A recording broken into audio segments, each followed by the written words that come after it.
E o magnésio? A gente está vendo um monte de paciente fazendo uso do suplemento magnésio. Magnésio para o sono, magnésio para a pele, para o intestino.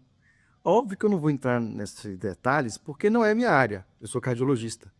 E na cardiologia a gente usa magnésio já há um bom tempo, principalmente para tratar alguns tipos de arritmia. Nos últimos anos, por exemplo, teve um trabalho publicado pelo professor Darrier, lá no INCOR, que mostrou o pindolato de magnésio agindo em alguns tipos de arritmias atriais com melhora expressiva das arritmias e dos sintomas. Esse trabalho foi específico com pindolato de magnésio em arritmias. E na hipertensão, será que a suplementação de magnésio tem algum impacto na hipertensão, na pressão alta? Eu achei um trabalho recente publicado no Hypertension que avaliou 38 estudos randomizados com 2.709 pacientes, sendo 1.448 em uso de magnésio, 1.392 com placebo.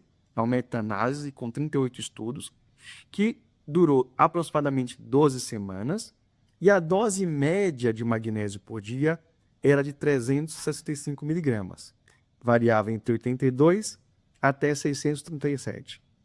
Esse é um detalhe importante porque quando a gente pega uma meta-análise que avaliam vários estudos, cada estudo tem ali seu tipo de magnésio, esse é um problema e uma limitação desse estudo, e com dosagem diferente também. Então, nesse trabalho, ele fez uma avaliação geral de diversos trabalhos, né, em que a média ali era em torno de 365 miligramas de magnésio por dia.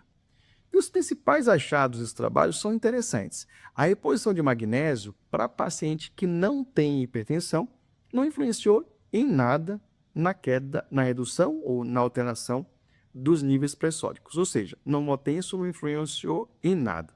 Mas pacientes que eram hipertensos, que estavam em uso de remédio para tratar a pressão alta, os antihipertensivos, houve uma redução significativa da pressão arterial sistólica e diastólica, quase 8 milímetros na sistólica e 3 milímetros na diastólica. Pacientes também que tinham magnésio baixo caiu em torno de 6 milímetros na sistólica e 5 milímetros na diastólica. Hipertensos que não estavam em uso de antihipertensivos, a queda foi pouco significativa, de aproximadamente 2 milímetros e na diastólica. Ou seja, o maior benefício do magnésio foi para pacientes hipertensos que já estavam em tratamento farmacológico e também para aqueles pacientes que tinham magnésio baixo. Tiago, mas foi pouco o valor de queda da pressão arterial. Não menospreze isso, tá? 5 milímetros de queda na pressão sistólica, por exemplo, pode diminuir o risco cardiovascular em torno de 10%. Então, esses valores são expressivos, sim, tá?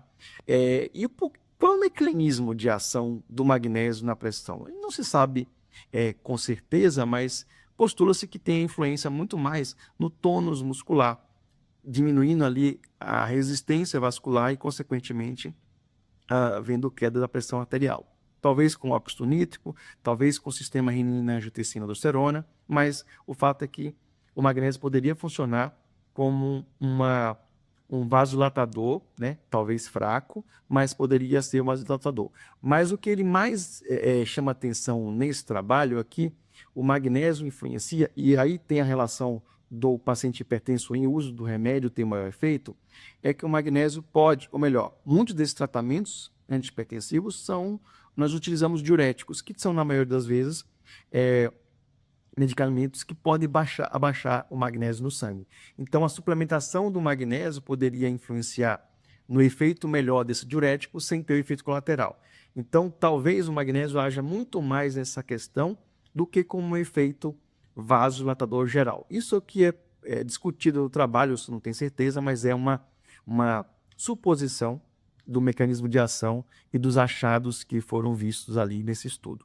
Óbvio que o estudo tem limitações, é um estudo bastante heterogêneo, com doses diferentes, falta dados específicos da ingesta dietética do magnésio, mas é um trabalho interessante que mostra que o magnésio pode ser sim útil, tá, no tratamento do paciente hipertenso, principalmente naquele paciente que já está em uso de antihipertensivo ou aquele que já tem deficiência de magnésio. Então, quando a gente está diante de um paciente que tem hipertenso já em tratamento e que tem magnésio baixo, melhor ainda para a gente fazer a suplementação, ou melhor, é fundamental a gente pensar na suplementação de magnésio para esse paciente. Estudos são necessários para você avaliar a dose exata, identificar a estratégia e otimizar essa suplementação, mas sem dúvida nenhuma é um trabalho que mostra como é importante a gente suplementar, principalmente nesse paciente hipertenso que já faz uso de antihipertensivo.